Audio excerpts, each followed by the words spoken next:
नमस्कार, मैं हूं निकिता और आप देख रहे हैं सत्य हिंदी। एक नजर डालते हैं अब तक की सुर्खियों पर। उत्तर प्रदेश के बरेली में जुम्मे की नमाज के बाद हुए आई लव मोहम्मद प्रदर्शन के हिंसक होने पर पुलिस ने इत्तेहाद मिल्लत काउंसिल प्रमुख मौलाना तौकीर रजा खान को गिरफ्तार कर जेल भेज दिया है। पुलिस का कहना है कि अब तक 10 एफआईआर दर्ज की गई हैं और कुल 39 लोगों को हिरासत में लिया गया है, जिनमें से 8 आरोपियों तौकीर रजा, सरफराज, मनीफुद्दीन, अजीम, मोहम्मद शरीफ, मोहम्मद आमिर, रेहान और मोहम्मद सरफराज को न्यायिक हिरासत में भेजा गया है। पुलिस के मुताबिक 7 एफआईआर में तौकीर रजा का नाम शामिल है।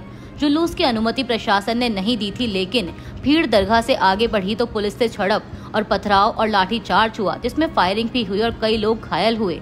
यह विवाद कानपुर से शुरू हुआ था, जहां ईद मिलादुन नबी के जुलूस में आई लव मोहम्मद बोर्ड लगाने पर एफआईआर हुई थी। बाद में यह मामला कई राज्यों तक फैल गया। उत्तर प्रदेश के बरेली में आई लव मोहम्मद पोस्टर पर हुए प्रदर्शन के बाद हिंसा भड़कने पर मुख्यमंत्री योगी आदित्यनाथ ने सख्त चेतावनी दी है। लखनऊ में कार्यक्रम के दौरान योगी आदित्यनाथ ने बिना किसी का नाम लिए कहा कि कल एक मौलाना भूल गए कि राज्य में सत्ता किसके पास है। उन्होंने आगे कहा कि उन्होंने सोचा था कि वे जब चाहे व्यवस्था को रोक सकते हैं, लेकिन हमने स्पष्ट कर दिया था कि ना तो कोई सड़क जाम होगी और ना ही कर्फ्यू। हालांकि हमने जो सबक सिखाया है वह आने वाली पीढ़ियों को दंगा करने से पहले 2 बार सोचने पर मजबूर करेगा। पुलिस ने इत्तेहाद मिल्लत काउंसिल प्रमुख मौलाना तौकीर रजा को हिरासत में लिया है और 10 से अधिक एफआईआर दर्ज की गई हैं। बरेली के डीएम अविनाश सिंह ने बताया कि जिले में पीएनएसएस की धारा 163 लागू थी और बिना अनुमति प्रदर्शन किया गया। वहीं डीआईजी अजय कुमार सहानी ने झड़प को पूर्व नियोजित साजिश बताते हुए सख्त कार्रवाई की बात कही। लद्दाख के पर्यावरण कार्यकर्ता सोनम वांगचुक को 26 सितंबर को राष्ट्रीय सुरक्षा अधिनियम यानी एनएसए के तहत गिरफ्तार कर जोधपुर सेंट्रल जेल भेज दिया गया है। गिरफ्तारी से पहले पुलिस ने उनके घर की तलाशी ली और सामान बिखेर दिया। वांगचुक की पत्नी गीतांजलि अंगमो ने आरोप लगाया कि सरकार उनके पति की छवि खराब करने के लिए झूठे आरोप लगा रही है। उन्होंने कहा कि पुलिस ने बताया कि सोनम को जोधपुर ले जाया जा रहा है। वांगचुक ने गिरफ्तारी से पहले कहा था कि मैं गिरफ्तारी के लिए तैयार हूं, लेकिन जेल में मेरा रहना सरकार के लिए अधिक समस्या पैदा कर सकता है। लेह में गिरफ्तारी के बाद इंटरनेट सेवाएं निलंबित कर दी गईं, कर्फ्यू लगा हुआ है और सुरक्षा बढ़ा दी गई है।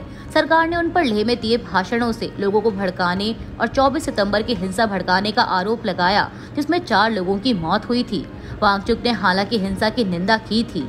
केंद्र सरकार ने उनके NGO students educational and cultural movement of Ladakh यानी सेकमॉल का FCRA लाइसेंस भी रद्द कर दिया है, जिसमें विदेशी फंडिंग के उल्लंघन का आरोप है। वांगचुक लंबे समय से लद्दाख को राज्य का दर्जा देने और 6ठी अनुसूची के तहत स्वायत्त अधिकारों की मांग कर रहे थे। विपक्षी दलों कांग्रेस, आम आदमी पार्टी, तृणमूल कांग्रेस और अन्य नेताओं ने सोनम वांगचुक पर हुई इस कार्रवाई की निंदा की है। आम आदमी पार्टी ने दिल्ली में कैंडल मार्च भी निकाला। सोशल मीडिया पर भी सोनम के समर्थन में अभियान चल रहा है। लद्दाख की जनता ने स्पष्ट किया है कि वे अपने हक के बिना नहीं मानेंगे। LAB 29 सितंबर को दिल्ली में प्रतिनिधि मंडल भेजने की योजना बना रहा है, जहां केंद्र से बातचीत हो सकती है। हालांकि लद्दाख पर अगली बैठक 6 अक्टूबर को तय है। करगिल डेमोक्रेट अलायंस के सज्जाद करगिली ने कहा कि यह बर्बर तमन है। हिंसा के बावजूद हमारा शांतिपूर्ण आंदोलन जारी है और रहेगा। कांग्रेस महासचिव जयराम रमेश ने कहा कि यह गिरफ्तारी लद्दाख में कानून व्यवस्था की विफलता से ध्यान भटकाने की कोशिश है। बीजेपी ने 2020 के वादों को तोड़ा। वहीं आम आदमी पार्टी नेता अरविंद केजरीवाल ने सरकार की तुलना रावण से की और कहा कि तानाशाही का अंत बुरा होता है। इसके अलावा PRS नेता KTR ने इसे लोकतंत्र में सवाल उठाने का अधिकार बताया। जम्मू कश्मीर के मुख्यमंत्री उमर अब्दुल्ला ने इसे दुर्भाग्यपूर्ण कहा। लद्दाख के सांसद हाजी हनीफा ने कहा कि शांतिपूर्ण आंदोलन के लिए गिरफ्तारी निंदनीय है। लद्दाख के निवासी तसेरिंग गैफेल ने एक्स पर लिखा है कि मैं हर उस प्रभावशाली व्यक्ति को चुनौती देता हूं जो बिना कुछ जाने समझे गलत जानकारी फैला रहा है।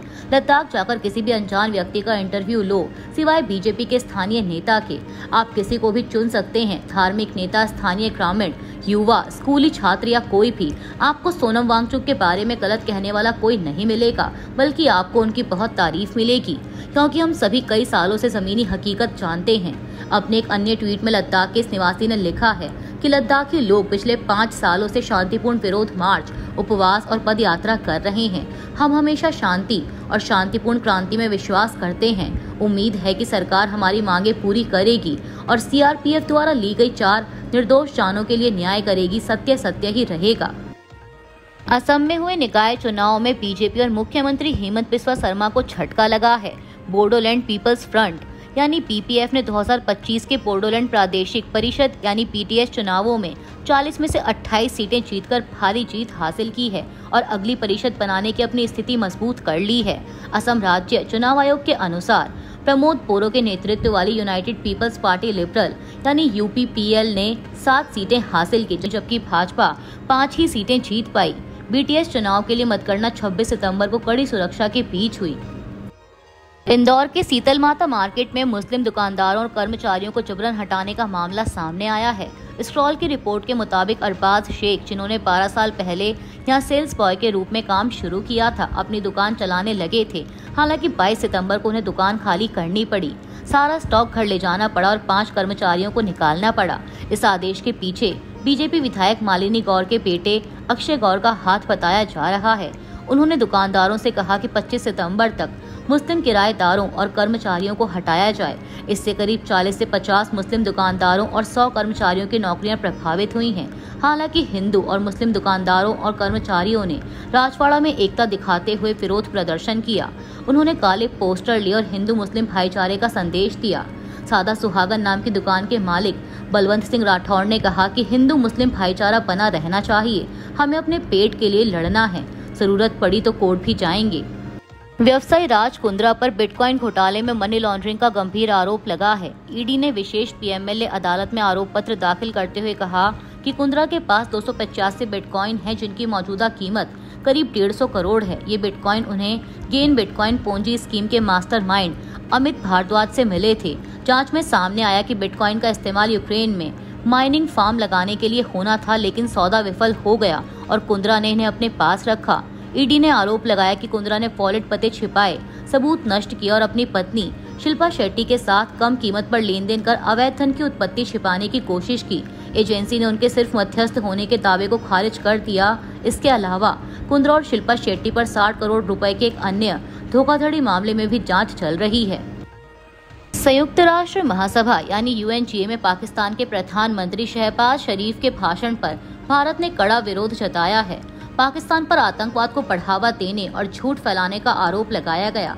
भारत के स्थायी मिशन के प्रथम सचिव पेटल गहलोत ने राइट ऑफ रिप्लाई का इस्तेमाल करते हुए कहा कि आज सुबह पाकिस्तान के प्रधानमंत्री ने जो ड्रामा किया, उसमें उन्होंने एक बार फिर आतंकवाद का महिमा मंडन किया, जो उनकी विदेश नीति का मुख्य हिस्सा है। लेकिन कितनी भी नाटकबाजी कर लें, सच नहीं छुपाया जा सकता। बता दें कि शहबाज शरीफ ने अपने भाषण में ऑपरेशन सिंदूर का जिक्र किया और दावा किया कि मई में हुए 4 दिन के संघर्ष में भारत के 7 लड़ाकू विमान क्षतिग्रस्त हुए। भारत ने उनके इस बयान को पूरी तरह झूठा और भ्रामक बताया। संयुक्त राष्ट्र महासभा में भारत ने पाकिस्तान के दावों पर कड़ा जवाब दिया। भारत के संयुक्त राष्ट्र मिशन में फर्स्ट सेक्रेटरी पेटल गहलोत ने कहा कि ऑपरेशन सिंदूर के दौरान पाकिस्तान की सेना ने खुद भारत से लड़ाई रोकने की गुहार लगाई थी। भारत और पाकिस्तान के बीच किसी भी मुद्दे में किसी तीसरे पक्ष की भूमिका नहीं हो सकती। यह प्रतिक्रिया पाकिस्तान के प्रधानमंत्री शहबाज शरीफ के उस भाषण के बाद आई, जिसमें उन्होंने दावा किया था कि भारत और पाकिस्तान के बीच युद्ध को अमेरिकी राष्ट्रपति डोनाल्ड ट्रंप ने रोका था। साथ ही उन्होंने ट्रंप को नोबेल शांति पुरस्कार के लिए नामित करने की बात भी कही। भारत ने इसे झूठा प्रचार और आतंकवाद को बढ़ावा देने वाली राजनीति बताया। संयुक्त राष्ट्र महासभा के 80वें सत्र की सामान्य बहस में पाकिस्तान के प्रधानमंत्री शहबाज शरीफ ने इंडस वाटर ट्रीटी यानी सिंधु जल संधि का मुद्दा उठाया। उन्होंने भारत पर संधि के प्रावधानों का उल्लंघन करने का आरोप लगाया। शरीफ ने कहा कि भारत की एक तरफा और गैर कानूनी कोशिश इंडस वाटर ट्रीटी को रोकना अंतर्राष्ट्रीय कानूनों और संधि की शर्तों के खिलाफ है। पाकिस्तान अपने लोगों के जल अधिकार की रक्षा करेगा। इस संधि का उल्लंघन हमारे लिए युद्ध की कार्रवाई जैसा है। अभी के लिए इतना ही। बाकी की देश दुनिया की बड़ी खबरों के लिए जुड़े रहिए सत्य हिंदी के साथ।